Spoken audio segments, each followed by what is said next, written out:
그 청년이 이르되 이 모든 것을 내가 지켰사온데 아직도 무엇이 부족하나이까?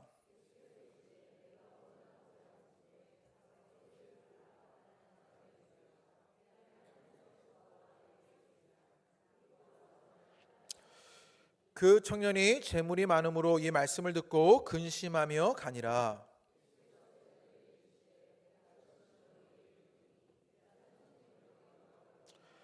다시 너희에게 말하노니 낙타가 바늘기로 들어가는 것이 부자가 하나님 나라에 들어가는 것보다 쉬우니라 하시니,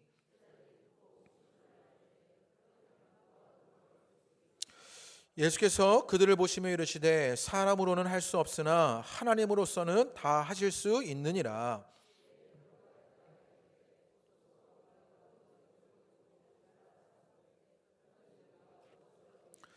예수께서 이르시되 내가 진실로 진실로 너희에게 이르노니 세상이 새롭게 되어 인자가 자기 영광의 보좌에 앉을 때 나를 따르는 너희도 12 보좌에 앉아 이스라엘 12 지파를 심판하리라.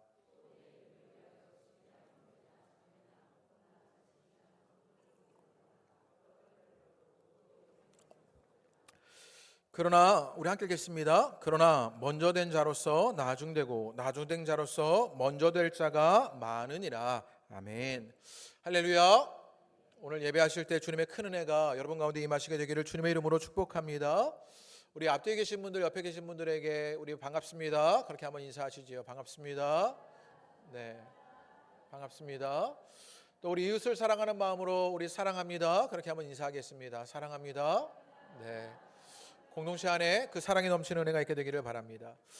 계속해서 관계의 여백, 우리 사회에 가지고 있는 갈등의 문제들을 오늘 말씀에서 나누려고 합니다. 오늘은 그 세 번째 시간으로 가진 자와 가지지 못한 자의 갈등, 그 경제적인 갈등에 관한 이야기를 좀 나누려고 합니다. 얼마 전에 고양시 창릉에 3기 신도시가 된다고 그렇게 소식이 전해져 왔습니다. 일산과 파주에 집값이 떨어진다고 반대 집회가 일어나게 되었고요. 또 창릉에 신도시가 생기면서 고향선이 생긴다는 그런 이야기도 들려오게 되었습니다. 교회 앞에 보니까 심상정 아줌마가 교회 앞에 현수막에요, 이렇게 화정지구역이 생긴다고 크게 써붙여놔서 우리 지역에도 또 전철역이 또 생기는구나, 그런 생각을 하게 되었습니다. 가만히 생각해 보니까 교회로서는 호재입니다. 네. 3호선 화정역과 고양선 화정지구역 사이에 딱 교회가 있는 것이지요. 걸어서 5분 거리에 그 전철역이 2개나 있는 것입니다. 그리고 이제 대곡역이 더 크게 생긴다는 이야기들을 늘 하게 됩니다. 기존에 있었던 전철역이 있고요, GTX가 생기고요, 고양선까지 생기게 됩니다. 우리 교회에 호재가 생긴 것입니다. 이런 일들 때문에 제가 궁금해서 공시지가를 검색해 봤습니다. 이럴 때 교회 공시지가를 검색해 보니 교회 공시지가가 몇 년 전에 비해서 30%나 오른 것입니다. 교회가 200평이 조금 넘는데 이전에 평당 1,000만 원이 조금 안 되었는데 지금은 1,300만 원쯤 하게 되었습니다. 그러니까 6억 원이 오르게 된 것이지요. 할렐루야 아닙니까? 네, 누군가는 아멘을 하실 줄 알았는데 제가 실험 삼아서 뻥을 한번 쳐봤습니다. 다 거짓말입니다. 네, 그런 거 모릅니다. 그냥 제가 지금 돈 이야기를 하니까, 땅 이야기를 하니까, 그 값이 올랐다고 이야기를 하니까 우리의 귀가 조금 쫑긋해진 것 아닙니까? 돈 이야기에 귀가 기울여진 것, 우리의 심리들을, 우리의 마음들을 한번 점검해 보고 싶었습니다. 돈에 민감한 우리의 모습을 테스트할 수 있는 그런 넌센스 퀴즈가 있답니다. 돈이 영어로 머니입니다. 넌센스 퀴즈인데요, 도둑이 훔쳐간 돈을 뭐라고 하겠습니까? 네. 또 센스를 잃어버리셨네요. 1부 때도 센스를 잃어버리셨는데요, 도둑이 훔쳐간 돈이 있습니다. 돈은 머니인데요, 도둑이 어떻게 훔쳐갈까요? 센스가 찾아오기 시작했습니다. 슬그머니랍니다. 계란을 살 때 쓴 돈은 무엇일까요? 그러면 훌륭하십니다. 에그머니입니다. 네. 생각만 해도 찡한 돈이 있답니다. 이 찡한 돈은요, 어머니랍니다. 그리고 아이들이 좋아하는 돈은요, 할머니랍니다. 네, 이건 다 맞추실 것 같은데요, 아저씨들이 좋아하는 돈이 있답니다. 이 돈은 뭘까요? 아주머니랍니다. 그리고 며느리들이 싫어하는 돈, 이거 여자분들은 다 맞추시는 겁니다. 시어머니입니다. 네, 돈에 관한 이야기들인데요, 돈에 관해서 우리의 마음이 열리고 우리의 생각이 그것 가운데 있는 일들이 있는 것을 봅니다. 신문에 있었던 인터넷의 기사였는데요. 사랑과 돈에라는 책에서 결혼한 부부에게 가장 큰 갈등을 불러일으키는 것이 돈이랍니다. 어떤 부부는요, 휴가를 국내로 갈 것인가 해외로 갈 것인가를 가지고 싸우게 된답니다. 어떤 부부는요, 휴가를 갈 여유가 있는가 없는가 가지고 싸우게 된다는 것이지요. 거의 모든 부부가 수입에 관계없이 소비와 저축에 대한 가치관 때문에 갈등을 겪게 되는 그 경제적 갈등을 부부가 겪는답니다. 또 IMF 이후에 여러분 이혼율이요 아주 극도로 높아졌답니다. 가정이 경제적으로 영향을 받고요, 그 경제적 갈등 가운데 있다는 것이요. 또 2008년도에 경제 위기가 왔을 때 그때도 큰 이혼율이 증가하게 되는 것을 보게 되는 것이요. 사랑으로 맺어진 가정이라고 말하지만 경제적 갈등 앞에서 깨어지게 되는 일들이 일어나게 되는 것이요. 가정도 경제적 갈등을 겪게 됩니다. 인터넷 기사에 한국보건사회연구원에서 사회통합 실태 진단 및 대응 방안 보고서를 작성하게 되었습니다. 우리나라의 갈등 수준이 어떠냐라고 말했을 때요, 80%가 넘는 사람들이요, 우리나라의 갈등 수준이 심하다 이렇게 얘기했습니다. 그러면 그 갈등 수준 가운데 가장 높은 것이 무엇이냐라고 질문했더니요, 사람들이 뭐라고 이야기했느냐, 진보와 보수로 나눠진 이념 갈등이다 이렇게 얘기했습니다. 그래서 다음 주에는 아마 이 이념 갈등에 관한 이야기를 함께 나누려고 합니다.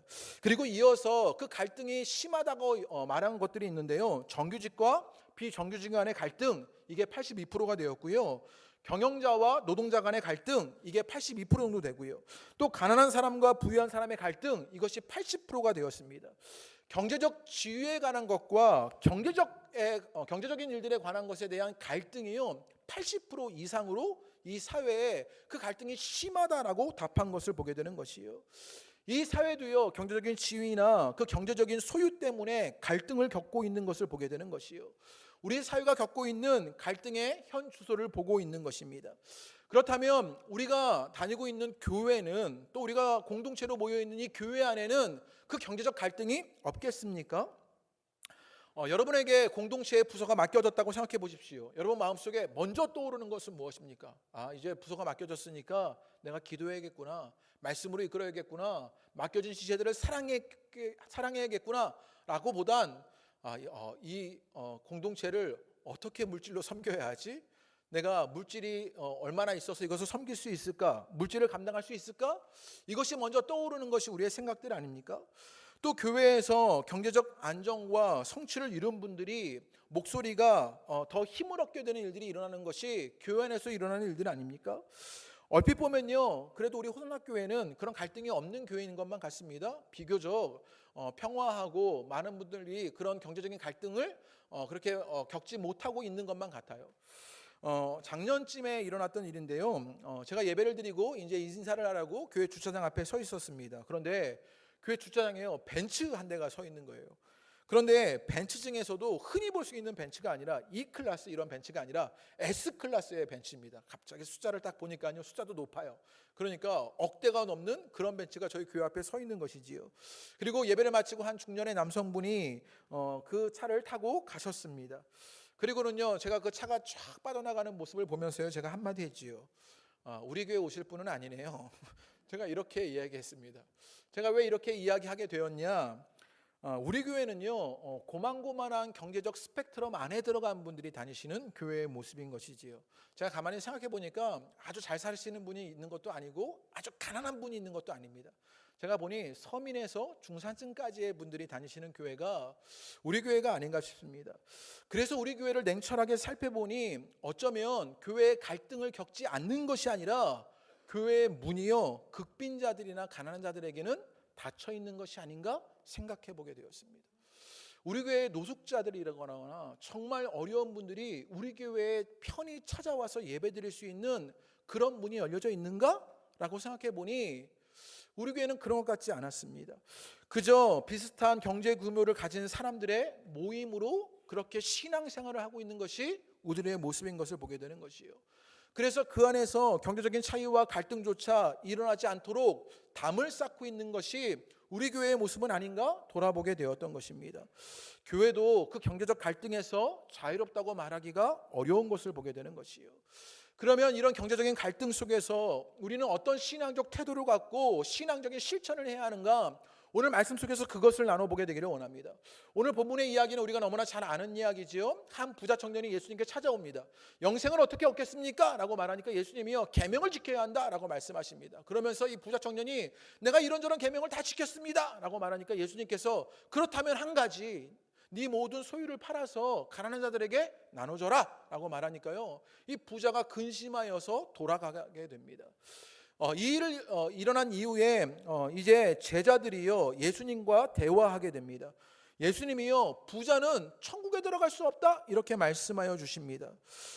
그러자 제자들이 놀라 그러면 누가 구원을 받습니까? 라고 묻자 하나님만 하실 수 있는 것이다 라고 답하여 주십니다. 그리고 나오는 대화가 중요한데요, 제자들이요, 우리가 모든 것을 다 버리고 따랐는데 우리는 무엇을 얻습니까? 라고 묻습니다. 그러자 세상이 새롭게 될 때, 그 종말에 하나님의 나라가 임하게 될 때 모든 것을 버린 자들이 영생을 얻게 될 것이다 이렇게 예수님이 말씀하여 주십니다. 이 대화 속에서 나오는 두 부류의 사람이 있습니다. 하나는 부자 청년이고요, 하나는 제자입니다. 이 부자 청년과 제자의 모습 속에 우리의 모습들이요 비춰지게 되는데, 이 부자 청년이 예수님을 찾아왔습니다. 그리고 질문했습니다. 어떻게 영생을 얻습니까? 라고 말했을 때 예수님이 계명을 지켜라 라고 말합니다.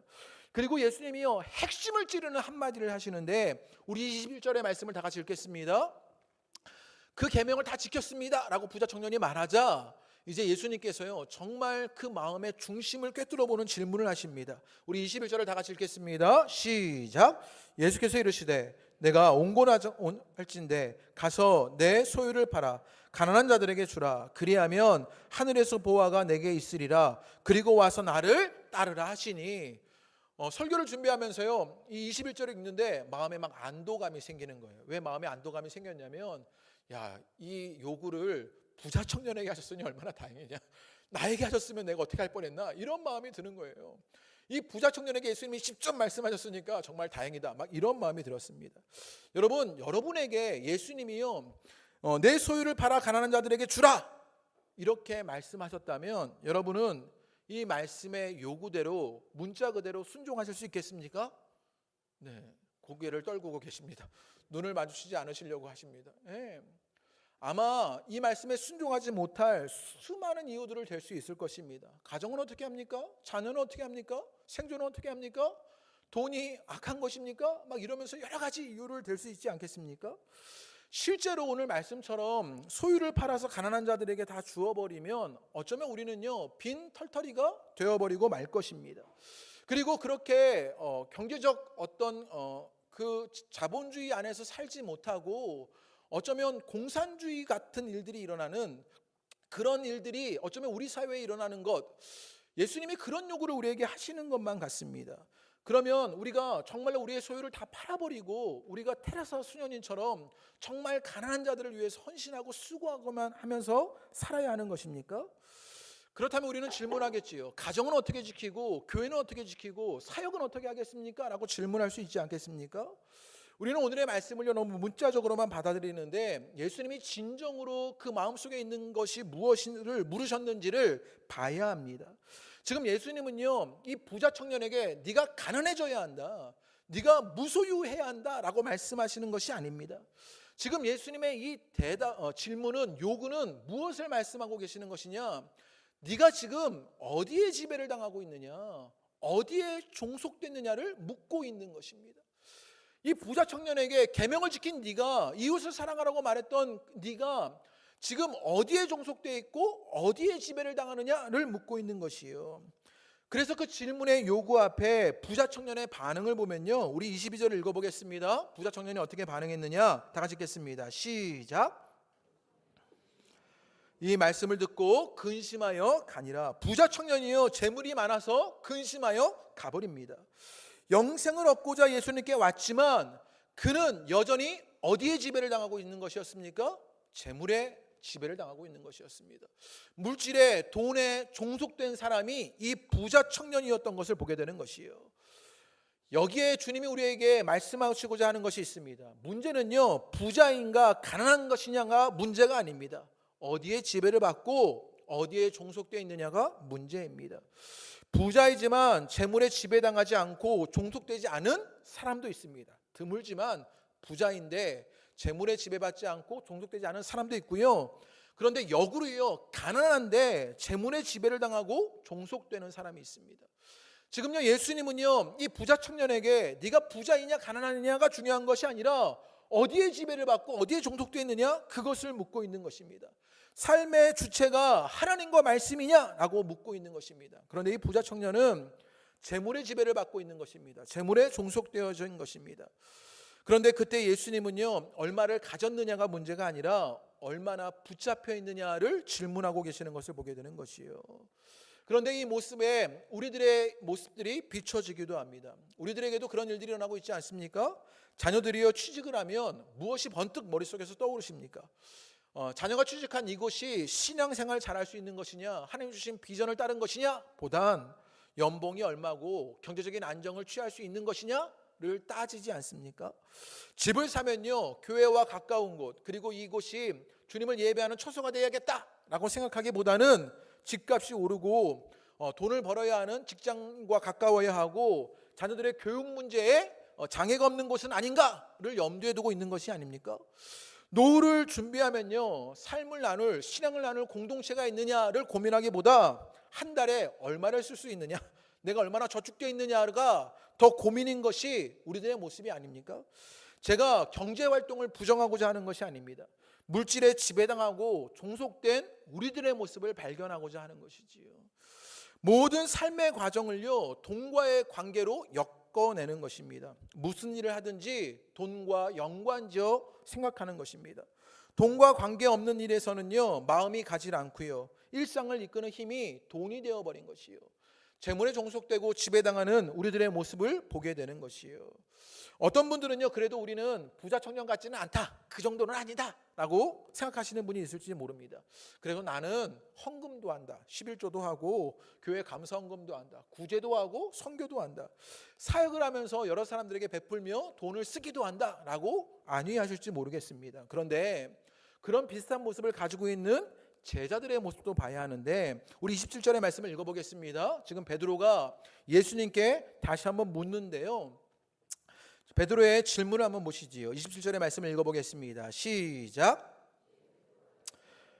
보소서, 우리가 모든 것을 버리고 주를 따라 싸운데 그런즉 우리가 무엇을 얻으리이까? 이 베드로의 질문을 가만히 보십시오.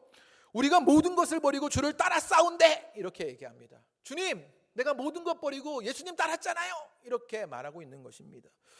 예수님을 따르면서 자신이 했던 그 희생의 대가를 그렇게 부각시키고 있는 것 아닙니까? 그러면서 뒤에 한마디를 더 붙입니다. 우리가 무엇을 얻으리까? 이렇게 말합니다.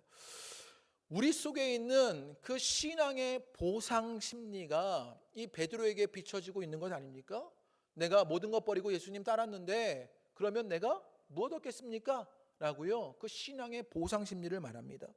자본화된 신앙의 모습이 있습니다. 기브 앤 테이크가 있습니다. 그래서 주님과의 사귐이나 관계보다는 주님과 거래를 하고 있는 것 아닙니까? 예수님을요, 그저 펀드 매니저로 만들어내고 있는 것 아닙니까?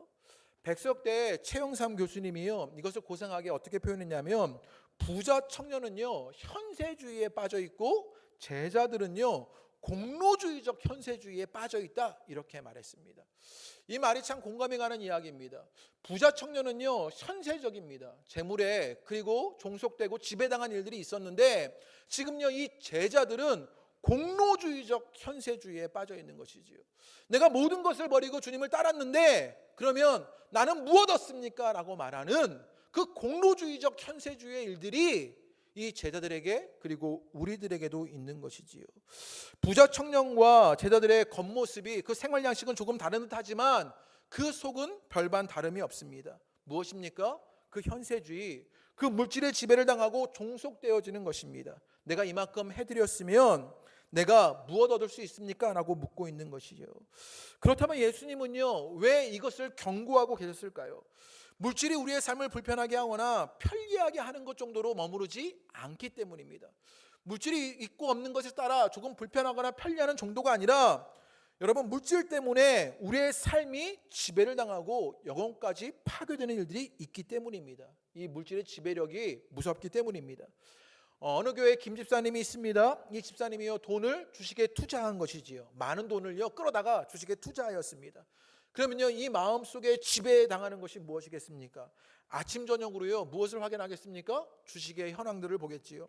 모든 신경이 거기에 집중되어서 주식이 오르면요 기분이 좋습니다. 그것이 하나님의 은혜인 것만 같습니다. 또 주식이 내려지면요 기분이 나빠집니다. 하나님이 나를 버리신 것만 같은 것이지요. 박 집사님의 이야기입니다. 부동산에 투자한 것입니다. 아파트까지 오르니 거기에 정신이 팔리는 것입니다. 무엇인가 큰 부자가 된 것 같아요. 그런데 갑자기 아파트값이 떨어져 버린 것입니다. 종합부동산세가 올라서 여러분 어려움을 당하게 되는 일들이 일어나게 되는 것이죠. 그러면 어떻게 합니까? 그 아파트를 처분하기 위해서요 여러 방면으로 애쓰고 마음 쓰는 일들이 일어나게 되는 것이요. 우리들에게 흔히 발견되는 그 물질과 그 재물 가운데 종속되고 지배된 모습이 아닙니까? 어느 집사님은요 카페를 하고 있습니다. 알바가 5명입니다.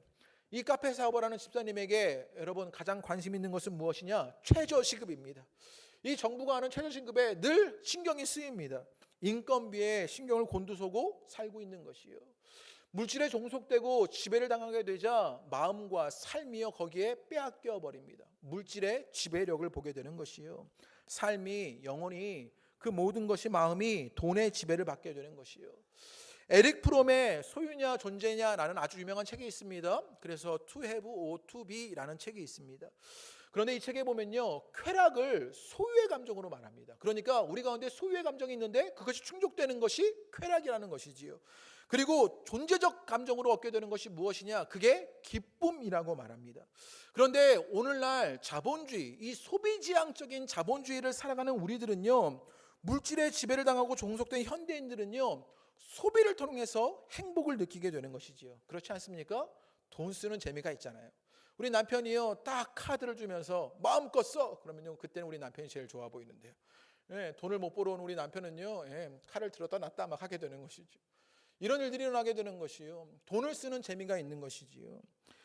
이렇게 말하면 이것은 딴 사람의 이야기인 것만 같아요. 그래서요 그런 이야기는 우아하게 발레 파킹 해주는 백화점을 다니는 그런 고급스러운 아줌마의 이야기가 아니냐, 뭐 그런 이야기를 할 수 있습니다. 여러분 그 백화점에 가보시면 이렇게 발레 파킹 해주고요 딱 주차 구역이 따로 나눠진 장소가 있잖아요. 롯데백화점에 가면 그런 것을요 MVG 이렇게 말합니다. 제가 이게 무슨 뜻이냐 찾아봤더니요 Most Valuable Guest라는 뜻이라는 거예요. 가장 가치 있는 손님이다, 뭐 이런 얘기예요. 그러면 MVG에 어떻게 들어갈 수 있느냐? 제가 검색해봤어요. 그랬더니요 잠실점과 본점은요 연 2천만 원 이상 써야 한답니다. 일산점은 조금 다행입니다. 1,800만 원만 쓰면 MVG가 될 수 있습니다. 그 MV 중에서도요 가장 높은 레벨이 있습니다. 가장 높은 레벨은요 1년에 1억을 써야 그 MVG에 들어갈 수 있는 것이요. 돈을 쓰는 재미가 있어요. 가면요 딱 발레 파킹 해주고요 따로 딱 구역을 나눠주고요 사람들이 인사를 하고요 우리는 막 쿠폰이 있나 없나 보면서요 막 세일을 하나하나 이러면서요 매대를 왔다 갔다 하는데요 이분들은요 우아하게요 커피를 마시면서 안내를 받으면서 그렇게 쇼핑을 하게 되는 것이요. 그래서 딴 사람의 이야기인 것만 같은 것이 돈을 쓰는 재미, 그 소유의 감정을 가지고 쾌락을 누리는 사람들의 이야기인 것만 같아요. 그런데 우리들의 모습을 가만히 보십시오. 어제도 그제도 스마트폰으로 열심히 인터넷 쇼핑을 하면서 소비의 행복을 느낀 것이 우리가 아닙니까? 장바구니에 물건이 담겨질 때마다 그것으로 결제를 할 때마다 택배가 올 때마다 그 소비로 말미암아 기쁨을 누리게 됐던 것, 행복을 누리게 됐던 것, 쾌락에 있는 우리들의 모습은 아닙니까? 홈쇼핑을 하면서요 살지 말지를 결정하면서요 막 전화를 들었다 놨다 하면서요 그 소비의 쾌락을 느끼고 있는 것이 우리의 모습은 아닙니까?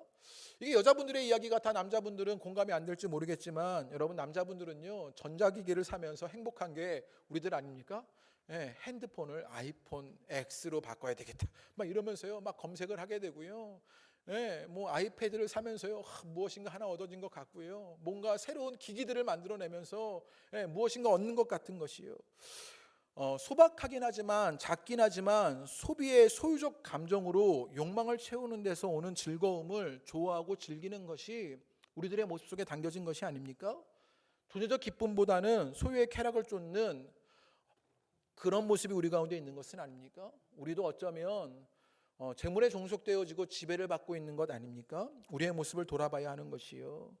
물질의 지배를 당하고 종속되어지자 삶과 영혼이요 쾌락을 쫓아 살게 됩니다. 그리고 그 영혼이 삶이 물질의 지배를 받게 되는 것을 보게 되는 것이요. 그래서 더 많이 소유해야 합니다. 그리고 하나님과 이웃에 대해서 눈을 감게 되는 일들이 일어나게 되고요. 소유하지 못한 것 때문에 억울하다라고 여기면서 그렇게 원망하듯 살아가는 것이 우리들의 모습이 아니니까 돌아봐야 하는 것이요. 그러면 이렇게 물질에 종속되어지고 재물의 지배를 당하게 되는 자들, 이 소유로 말미암아 쾌락을 누리는 사람들에게 일어나는 일들은 무엇이냐? 오늘 23절과 24절 말씀에요 이런 이야기를 하고 있습니다. 우리 23절과 24절 말씀을 읽어보시지요. 다 같이 읽겠습니다. 시작. 부자는 천국에 들어가기가 어려우니라.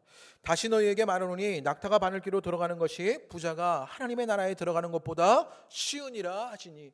마태복음은요 계속해서 하나님의 나라라는 주제로 가지고 이야기하고 있는데 지금요 23절과 24절의 말씀에서 돈의 지배를 당하고 지금 돈에 종속된 물질에 지배당하는 그 사람들, 소유로 말미암아 쾌락을 쫓는 그들 가운데 어떤 일들이 있느냐? 하나님의 나라가 보이지 않는다라고 말하고 있는 것이요.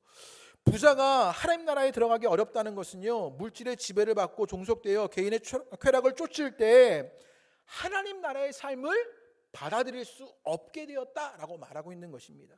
그래서 부자는요 천국에 들어가기 어렵다라고 말하는 것이요. 그 하나님 나라의 방식과 삶들을요 받아들이지 못하는 일들이 그 부자들, 물질에 종속된 자들, 지배된 자들에게 일어나게 되는 것이다 라고 말하는 것입니다. 하나님의 나라를 보지 못하는 것이지요. 하나님의 나라의 삶을 받아들일 수 없으니 부자는요 안 들여보내주는 것이 아닙니다. 거기에 들어가 살 수 없는 선택을요 이미 부자가 하고 있는 것이요. 그렇게 물질에 종속되고 지배를 당하는 삶, 그렇게 소유의 감정으로 쾌락을 느끼는 사람들은요 하나님의 나라가 보이지 않게 되는 것이에요. 여기에는요 두 가지 의미가 있습니다. 하나는 종말론적인 하나님의 나라를 말하는 것이고, 다른 하나는 지금 이 땅에서의 하나님의 나라를 말하는 것입니다. 지금 여기서 잘 먹고 잘 사는 것이 전부인 물질의 지배를 당하고 종속되어 쾌락을 쫓는 사람은요 이제 종말의 때에 다가올 그 하나님의 나라를 소망하지 못하게 되는 것이요. 왜냐? 이 땅에서 여전히 누리고 싶고 쾌락을 쫓게 되기 때문에 그 하나님의 나라를 기대하지 못하게 되는 것입니다. 우리 마태복음 13장 44절의 말씀을 한번 다 같이 읽어보겠습니다. 시작. 천국은 마치 밭에 감추인 보화 같으니 사람이 이를 발견한 후 숨겨두고 기뻐하며 돌아와 자기의 소유를 다 팔아 그 밭을 사느니라. 그 종말론적인 하나님의 나라를 아는 사람들은 어떻게 하느냐? 어떻게 합니까? 그 소유를 다 팔아서, 여러분 어떻게 한다고 말합니까? 그 밭을, 그 보화가 숨겨진 것을 산다고 말하게 되는 것. 그런데 이 땅에 그 물질의 지배를 당하고 종속되어 버린 그 사람들은요 어떻게 합니까? 여전히 그 소유의 감정으로 쾌락을 쫓아 살고 있는 것이요.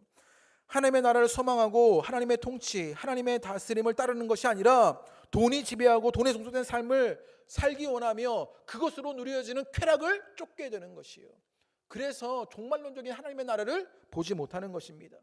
다른 하나는 무엇이냐? 이 땅에서도 하나님의 나라를 살지 못하게 되는 것입니다.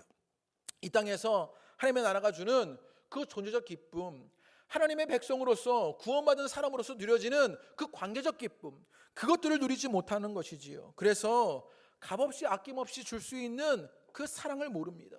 봄의 햇살이 감사하지가 않습니다. 두런두런 가족이 모여 앉아 함께 식사하는 기쁨을 잃어버리게 됩니다. 이 땅에서도 하나님의 나라를 살아야 하는데, 그래서 이방인이 되는 모습으로 살아야 하는데 이 땅에서 주인처럼 살고 싶은 것입니다. 그래서 하나님의 나라를 살지 못하게 되는 것이에요. 오늘 우리의 모습이 그렇게 돈에 종속되어서 하나님의 나라를 보지 못하고 종말의 하나님의 나라도, 이 땅의 하나님의 나라도 살지 못하는 것이 우리들의 모습은 아닙니까? 하나님의 나라를 잃어버린 일들을 보게 되는 것이요. 또 한 가지, 물질의 지배를 받고 종속되어 소유의 쾌락을 쫓는 삶은요 또 무엇을 보지 못하느냐? 이웃도 보지 못합니다. 오늘날 이 사회 속에 일어나고 있는 갈등의 문제가 바로 이것 아닙니까? 내 소유와 내 쾌락만을 쫓아 이웃을 보지 못하는 일들이 일어나고 있는 것이요.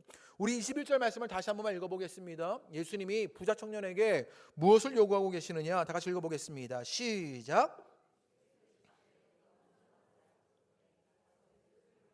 가난한 자들에게 주라. 그리하면 하늘에서 보화가 내게 있으리라. 그리고 와서 나를 따르라 하시니, 물질에 종속되어져 버린, 그리고 그 물질에 지배당하는 소유로부터 쾌락을 누리려고 하는 이 부자 청년에게 예수님은 뭐라고 말씀하시는 것이냐? 가난한 자들을 봐라. 이웃을 보아야 하는 것 아니냐? 그들을 사랑해야 하는 것 아니냐? 라고 말씀하고 계시는 것입니다. 우리 시편 113편 5절에서 9절 말씀을 한번 보시지요. 하나님이 이 땅 가운데 어떤 일들을 하고 계시느냐? 우리 다 같이 한번 읽어보겠습니다. 시작. 여호와 우리 하나님과 같은 이가 누구시?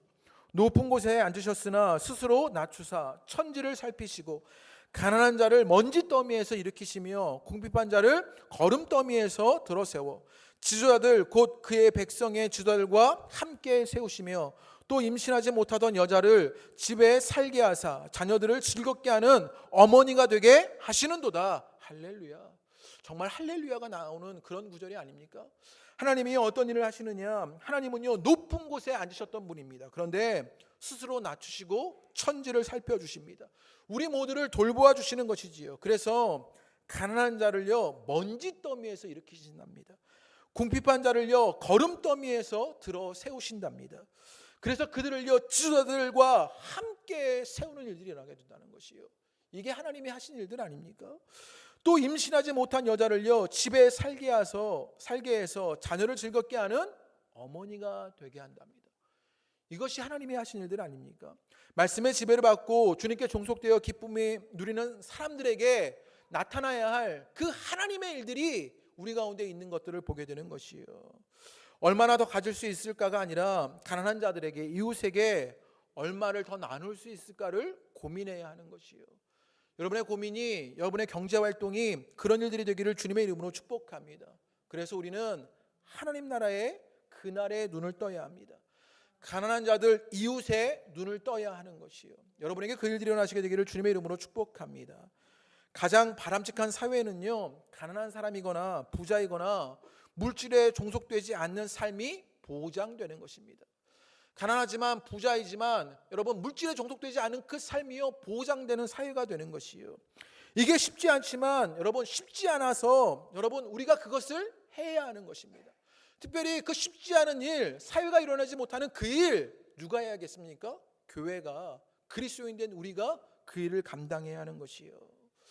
우리 호나 공동체를 통하여 그 일이 감당되는 은혜가 있게 되기를 주님의 이름으로 축복합니다. 물질에 종속되지 않는 사람들이 보장된, 그 삶이 보장된 사회의 공동체가 되어지는 것이요. 필립 얀시가 쓴 책에 이런 글이 있답니다. 시카고의 빈민들을 사역하는 친구로부터 마음 아픈 이야기를 듣게 되었는데 이분이 매춘부를 상담하게 된 것입니다. 이 매춘부가 나이가 들고 병이 들어서 더 이상 매춘을 할 수 없게 되었습니다. 그런데 먹고는 살아야겠기에 어떤 일을 하게 되었냐? 2살 된 딸을 변태 성욕자에게 팔아버린 것입니다. 그 이야기를 듣는데 이 빈민 사역을 하는 이분이 토할 것 같은 메스꺼움이 느껴지게 되는 것입니다. 아무리 먹고 살기 힘들어도 어떻게 엄마가 딸을 그렇게 할 수 있겠습니까? 그것도 2살짜리를요. 어떻게 그 2살짜리를 먹고 산다고 변태 성욕자에게 팔아버릴 수 있겠습니까? 그래도 상담하는 입장에서 빈민 사역하는 이분이 그 매춘부에게 물었습니다. 그랬으면 가까운 교회라도 가보시죠. 이렇게 물었습니다. 그랬더니 그 여자가 얼굴이 하얗게 질리면서 이렇게 말했답니다. 교회요? 내가 왜 그런 곳을 가요? 그런 곳에 가면 내가 더 비참해진단 말이에요. 제가 이 이야기를 들었는데 제 가슴이 뜨끔했습니다. 오늘날 교회에서도 가난한 자들, 궁핍한 자들, 약한 자들이 무엇을 느끼게 되느냐? 비참함을 느끼게 된다는 것이지요. 그 비참함을 교회에서도 느끼고 있는 것입니다. 이 말이 비수처럼 제 마음에 꽂혔습니다. 우리 교회는 가난한 분들이요, 비참하게 느껴지게 되는 일들이 없습니까? 가난을 부끄럽게 여기는 일이 우리 교회에 있지 않습니까? 임대 아파트 살고 평수 작은 아파트에 살면 왠지 부끄러워 어디에 사는지 말하지 못합니다.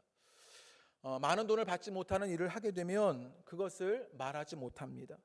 경제적 상황이 좋지 않으면 교제하지 않으려고 합니다. 사역도 마다합니다. 공적인 자리에 가지 않으려고 하는 일들이 우리 교회 속에서도 일어나는 것 아닙니까? 가난이 죄처럼 느껴지게 되는 것이에요. 그 비참함을 만들어내고 있는 일이 우리 교회 속에서도 있는 것 아닙니까? 그런 분위기를, 그런 문화를 우리도 모르게 만들어내고 있는 것이 우리 교회의 모습이 아닙니까? 어떤 분이 책에 이런 이야기를 합니다. 강한 공동체는요, 약한 자들이 활개를 치고 다니는 공동체랍니다. 이 말에 너무나 공감하고 이 말에 참으로 사모함이 일어나게 됩니다. 강한 공동체는요, 약한 자들이 활개치고 다니는 공동체요. 아이들이 기가 죽지 않은 공동체랍니다. 약한 자들, 어린이들, 여자들, 노인들이 활개치고 다녀도 문제가 되지 않는 공동체가 정말 강한 공동체랍니다. 이 부분을 읽게 되는데 어떤 한 찬양이 생각났습니다. 예전에 주일학교 때 많이 불렀던 찬양이지요. 이런 찬양입니다.